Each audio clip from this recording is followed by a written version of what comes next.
All right, friends, it's Timon. We're back with a JasonBlaha video, which he just posted like 2 minutes ago. And I'm going to react to that video that he just posted because he seems to post this. He loves to post this video. He must have posted this video like 10 times already, but we'll answer it again. So JasonBlaha, the gym lifting recruiting fitness gear slave, says, how much protein do we really need to build muscle? Like as if he's never done this video before. I think he's running out of material. Just keeps doing it over and over and over again. How much protein do we actually need for muscle growth? Hey everybody, it's JasonBlaha here. Thought I would chat with you guys and gals a little bit about this today, but a quick reminder, if you will please click a like down below. It'd be greatly appreciated. If you aren't following me or subscribed yet, please do so. And if you would be so kind, drop me a comment down below to give me your thoughts or just to say hello. All right, that being said, let's get over to the topic.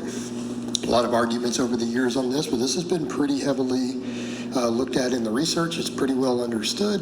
And when I say studies, we're talking about studies even on Olympic lifters at the Olympic level, professional drug-free bodybuilders. Like these are studies that are done on people who lift. So when people say, well, I don't People who lift, okay. care about, some study on some novice lifters who work out twice a week on machines, okay? Right. And that's great. We don't have to worry about that. So because this is an area of interest, that actually matters for money, it's actually been studied extensively, okay? Notice what I said, Olympic lifters, or we go to professional football players, things like that. College scholarship football players, D1 athletes. So Interesting, athletes. Okay, let's find out how much protein a person needs who's adapted to their exercises and are lifting just exercising for no other reason but to lift weights, okay? Let's find out. If you are adapted to your exercises and don't experience significant muscle breakdown, you'll likely need 1.1 to 1.5 grams of protein per kilogram of body weight. This range is suitable for maintaining muscle health and supporting general activity without excessive muscle protein turnover. Oh, how interesting. Well, yeah, that's very little protein. And here's the thing.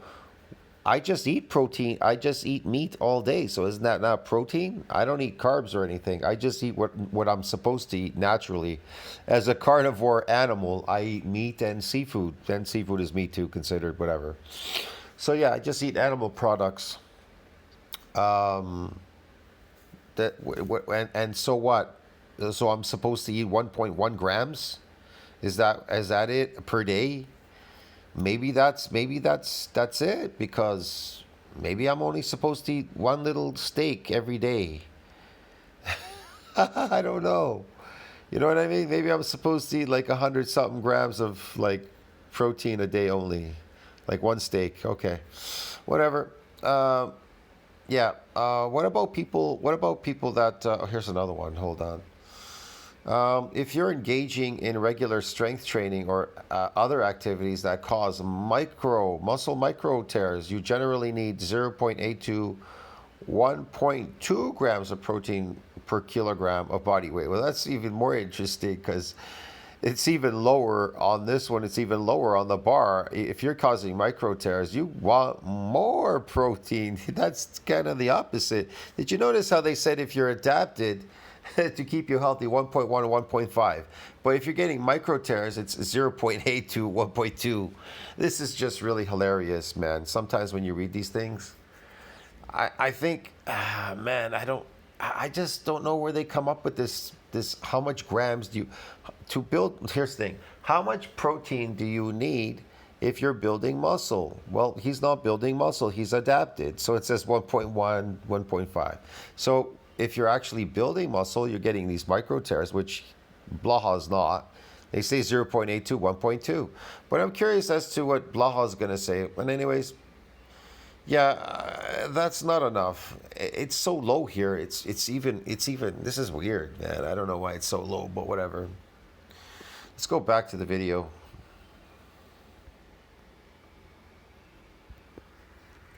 So we have studies on people whose muscle gain and performance actually is worth money. Muscle gain and performance. You're really just tweaking the nervous system and performing. Yeah, you're getting better at doing these movements. you're not really building any muscle. And any size you're getting there, hypertrophy is sarcoplasmic. I think people just they just don't understand. Your exercises, you've adapted to them a long time ago doing full range of motion. It has adapted long time ago, bro. That's why you're not gaining. You understand me? And anything that you think you're gaining, it's sarcoplasmic. It isn't based on myofibular growth. Okay, so this is a case of, this has been... Think about it. Why do these... To find out what exercise will give you the outcome you're looking for, you have to put them into practice. In other words, dude, I had to go through so many things to see what gains it would give me. In other words, I lifted concentrically. I've done everything. I've lifted concentrically. I lifted in full range of motion. I lifted in full range of motion and overworking of that muscle in full range of motion to know what it would give me. I've worked eccentrically. I've done isometric, isotonic. I've done all kinds of exercise and movements to see what that outcome would give me. I even did sarcoplasmic training on its own. Like I've done sarcoplasmic where I came into the gym. I think it was like four days out of the week or 5 days or something lifting to see what type of sarcoplasmic gains I would get there. Then I tried even with the muscle damage once a week just to spark some muscle damage so that there's a window for protein or glycogen synthesis throughout the whole week. So now I don't have to come back. I actually just keep loading glycogen and expanding the sarcoplasm to see how much faster and bigger I would get, as opposed to trying to load the sarcoplasm coming in like 4 or 5 days a week to a gym, as opposed to coming in once a week and lifting and just loading the sarcoplasm. See what I mean? I had to go through so many things to find out what these exercises would give me. And what I found was the eccentric exercise overloaded gave me the most gains. Gave me the most strength and the most gains. Now, as far as sarcoplasmic, going 4 days, 5 days a week, not so much. Now, coming in once a week and sparking a muscle damage in the eccentric, loaded more of expanded the sarcoplasm more than conventional lifting. Not saying that conventional lifting will not get you there as well. I mean, you got these guys that go 1 day on, 1 day off, 1 day on, 1 day off. That can definitely help, because now you're glyco loading. You open a window for glycogen synthesis, so you're glyco loading and you're expanding the sarcoplasm. Look, your eccentric is dead in the water. It's adapted anyways, okay? There's no muscle damage. There's nothing going on there. You're just getting pumps all the time, coming in the gym, pumping, whatever. So you're really just expanding the sarcoplasm. I already know through trying all these training modalities, I already know what these people are getting, like Blaha. He's getting a 0, like all the rest of you out there. Get it?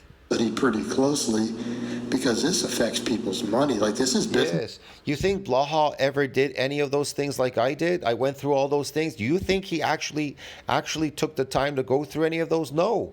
The only thing he did was get fat and he got skinny again. You understand me? And he lifts conventionally. Actually, he lifts like a power lifter or whatever you want to call it. He lifts concentrically. He doesn't even lift properly. It does not even full range of motion. Some he does. He says it claims it's bodybuilding, full range of motion.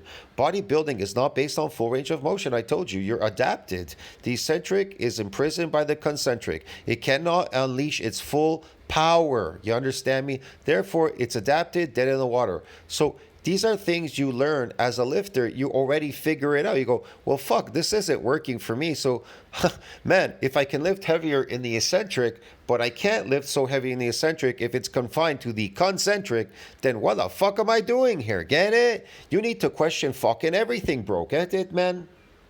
Yes. So, yeah, people kind of want to know. This is not even about bodybuilding. Plus, a lot of your nutrition guys who go into this field are really serious about bodybuilding. How much protein do I need? I need astronomically high amounts of protein, okay, to build muscle, especially if it's micro-damaged. Fortunately, you see more serious nutritionists who are serious bodybuilders really than people who do PhDs in exercise science. I've noticed that.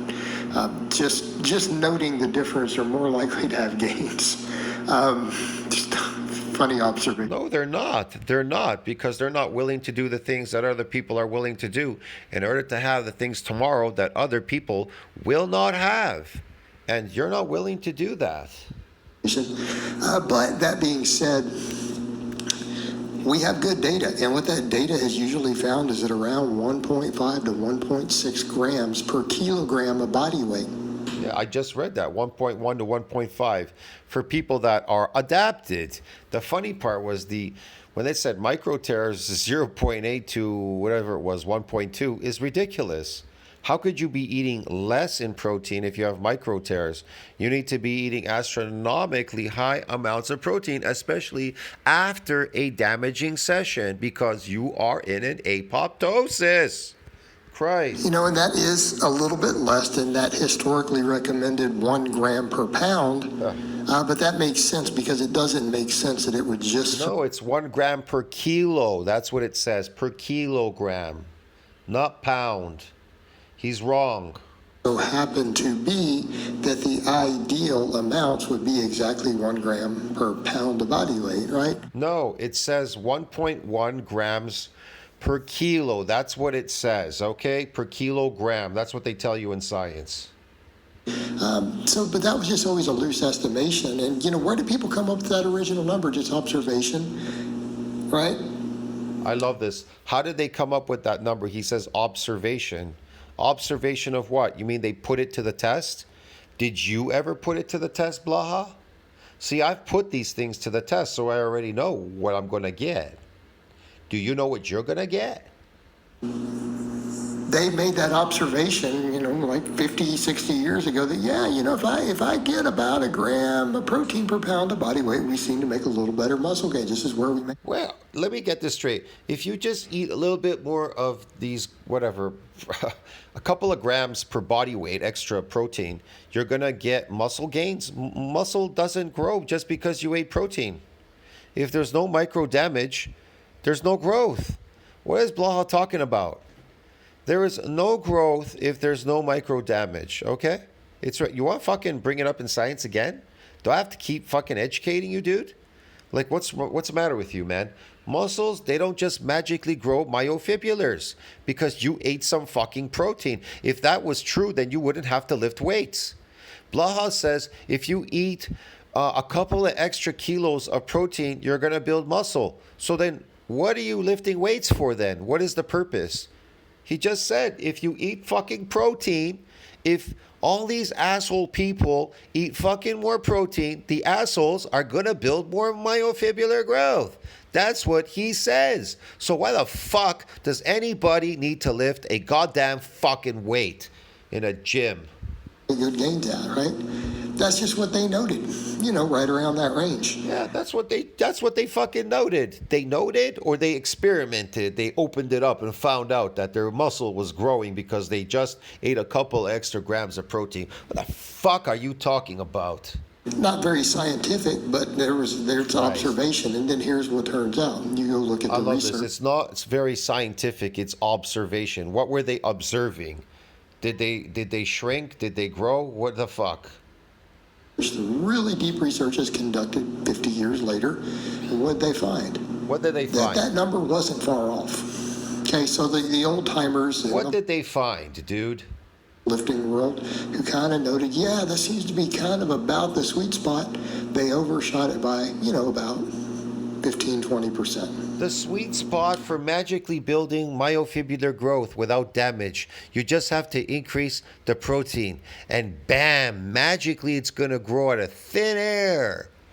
But they were close. So you got to look at that and go, yeah, and that makes sense, right? So if you're just trying to observe, yeah, usually when we get about to this point, well, that meant they they reached optimal, went a little bit past it, and found right about there was consistently worked pretty good. Yeah, it makes sense. It makes sense in just anecdotal observation because they were never below. Look, my experience tells me this, my observation, okay? If you have a large amount of micro damage. That's what you're shooting for. Micro damage, DOMs, whatever. Okay, getting muscle damage, and you want to build more myofibrillar growth. Then you need to be in a positive nitrogen balance. You understand what that? You understand what that means? That means you need to be taking in more nitrogen than is going out. Yeah. So what does that 1.1 gram have to do with anything when it comes to micro damage? You need to be in a positive nitrogen balance. In other words, protein synthesis needs to exceed that breakdown. So how much protein do you need to eat to exceed that breakdown? That is the question. I don't know what science says. You got to read it. Optimal. They were always. I just eat a lot so that I'm in a positive nitrogen balance. How do I know I'm in a positive nitrogen balance? It's really easy. I'm not hungry. I don't have any hunger pains. That's how I know. A little bit above it, right? So look, and I really can't tell you about the person's weight or height or anything. Protein do you need?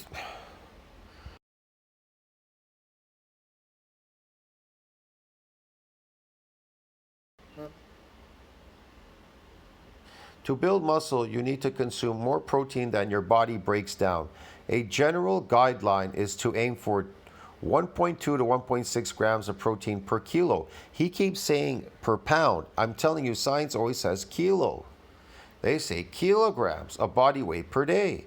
However, consuming 20 to 30 grams of protein at each meal with a total intake of 1 to 1.5 grams per kilogram can help maximize muscle protein synthesis. It also is important to space out protein intake throughout the day, as your body can only effectively process a certain amount of protein at a time. I don't know. I don't care. I just eat meat all day anyways. It doesn't really matter. These things, they don't affect me, so I don't really give a shit. Yeah. Timing is the key. Timing is a key. Definitely, timing is the key. Beyond 20 to 30 grams. You need to eat right after your damaging session. See what I mean? But whatever.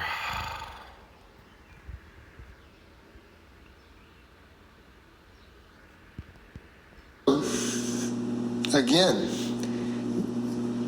what do we come down to with that? Well, that the 1 gram per pound isn't a bad number. It puts you well into the safety zone, right?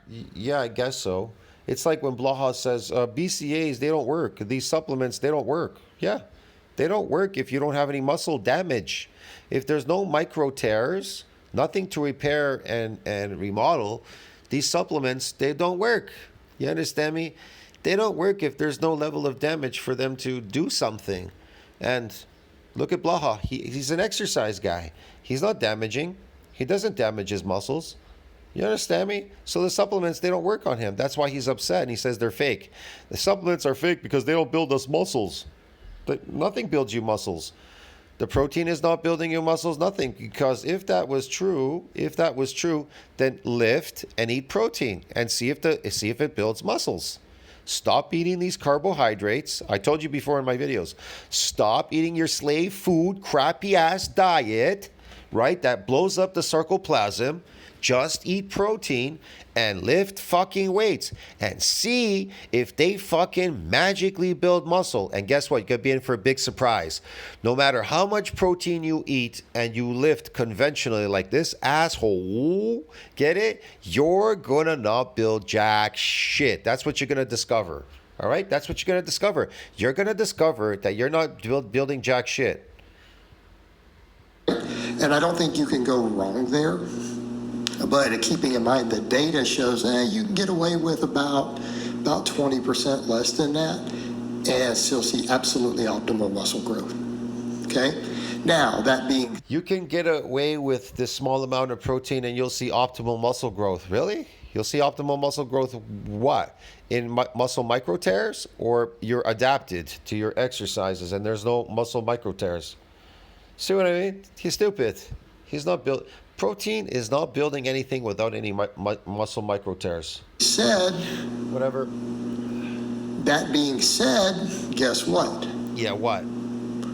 that also means that if it's high quality protein, in other words, those numbers, you start getting, down to I about love this high quality protein. All animal products are high quality protein, bro. 1.5 grams per kilogram of body weight. That needs to be mostly high bioavailable protein, needs to be mostly animal protein. Okay, this doesn't mean, oh yeah, I'm gonna just do a vegan diet and have one protein shake a day. Probably not gonna work. Ideally, it's not. So No this kidding, again really? assumes a nice mixed protein diet with a variety of protein sources, with most of them being high bioavailable protein. Notice I did not say complete proteins. That's also nonsense. Okay. Plant proteins are complete proteins. I don't know why this is still thrown out there. They have all the essential amino acids. They're complete. Yeah, okay. They sometimes just don't have ideal ratios of some, and they're harder to digest and absorb. Okay, we don't absorb them as efficiently. We waste some of them. We don't get all of them digested or get them to our bloodstream. So that's a little bit of a problem. So again, this number assumes that it's high quality protein. So, my general recommendations here are, shoot for that 1.5 to 1.6 grams per kilogram of body weight. You'll gain plenty of muscle. That will be ideal for your muscle. But if you want to go a little higher and go for that traditionally recommended gram per pound, it's not a problem. Like, it really is not a problem. It's not like you're going to gain less muscle. Now, if you're on a really tight budget, and protein's expensive where you happen to be, then sure, something to factor in is something for you to consider and think about. You do have to weigh out. It's okay. Now, the other end of the equation, though, people say, but to gain muscle. Well, this number was to gain muscle. Doesn't mean there aren't other benefits to higher protein. There can be. How about fat loss? To gain muscle. You're not building any muscle. Benefits of losing weight, eating protein. Okay. Recomposition. How about things like occasional connective tissue? Really? Didn't Blaha just say in his previous video that complex carbohydrates, they do not make you fat? So what do you mean by losing weight? Can't you lose weight eating complex carbohydrates? Well, you got these people on the sugar diet, right? They say they're losing weight on the sugar diet. Why? Because they're starving. The sugar diet. So you don't eat anything but sugar. You're starving now. Of course you're going to lose weight. You're going to lose muscle too. You can lose muscle and weight, yeah. I'm going to go out on a limb and say there are metabolic benefits to exceeding this number, right? There are studies on protein overfeeding that take this number and double it or slightly more. Well, sugar is energy. It's an energy food. It's a drug. And what do they see? Do they gain more muscle? No, but they found those people lose body fat a little easier. They didn't gain any muscle, but they lost body fat. Well, that just contradicts everything that he said now, because he said if you eat all this protein, you're going to build muscle. They have studies to build muscle. Now he says, well, they ate this protein, they didn't build any muscle, but they lost weight. Okay. Lose a little bit of body fat even while trying to overeat. See, even while trying to overeat. So even if they tried to overeat the protein, they lost body fat, but they didn't build any muscle. Okay.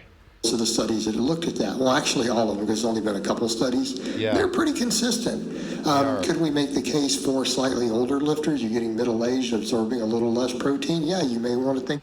Oh, middle age, you need a little less protein. You're middle aged. Okay, you need more protein as you get older, but whatever. About going a little higher, but that gram per pound will cover you there, by the way.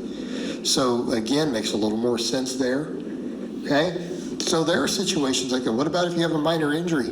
Okay. What about if you've got some inflamed tendons, you're not recovering? Okay. Yeah. Collagen synthesis, tendon repair. Taking your protein up a little bit higher for some tendon inflammation. Collagen synthesis, tendon inflammation? Okay. Maybe. Why would you get tendon inflammation? Why? Because you're an exercise slave? Okay. Some minor injuries or pulls you're recovering from. Minor injuries or pulls, why are you getting those? Because you're weak, because you don't lift eccentrically, you haven't built any muscle? Okay. So you're weak because you haven't built any muscle. Okay, that's great. But you're good at lifting concentrically, so yeah, okay. You had to have a surgery or you are recovering from an injury in the gym, a little more protein can be beneficial. So we're no longer looking at, hey, what's ideal for... Here's that thing. You lose that aesthetic look when you just see a good proportion of my aesthetics. I've lost them when I don't have that sarcoplasm is not expanded. I lose a lot of that aesthetic look. I look dry, I look a certain way, but I don't look that great naturally just eating protein. Neither do people on steroids. They discovered that. See what I mean? You kind of need that sarcoplasm because it gives you a much more aesthetic look, the look that you're looking for. That's why Blaha looks terrible. When you look at Blaha, I don't know what the fuck he's eating, really. I don't know. He's getting lean for sure. He's dieting. Maybe it's just all protein. I can't really say. And if it is, he looks astronomically weird. From his arms to his shoulders, it looks weird there. If you looked at him when he grabbed the weight and came over, he just looks weird because it's not aesthetic without a lot of sarcoplasmic hypertrophy. And then again, I don't know what he has, man. It's really hard to say. But he doesn't have any muscle anyways. I don't really care. He's small. Who gives a shit? Muscle growth, we're like, I have some other issues that could benefit from some extra protein. In which case, you may want to bump it up. You might look at that whole thing and say, okay, I'm at this number, this gram per pound or a little under, but I have this other situation going on. You may want to add 40 or 50 grams of protein. Same thing when you're trying to strip down body fat, the extra satiety, the exothermic effect. Okay, a little more protein might be useful when you're trying to strip off a little bit of body fat. Just throwing it out there. All right, guys, but that's really all I have to say on that today. I love this guy. I'm just throwing it out there. Yeah, okay. I hope it's been informative, and I'll talk to you guys and gals next time. It's been very uninformative. I'll see you in the next one. What a joke, man. See you in the next video. Ciao, friends.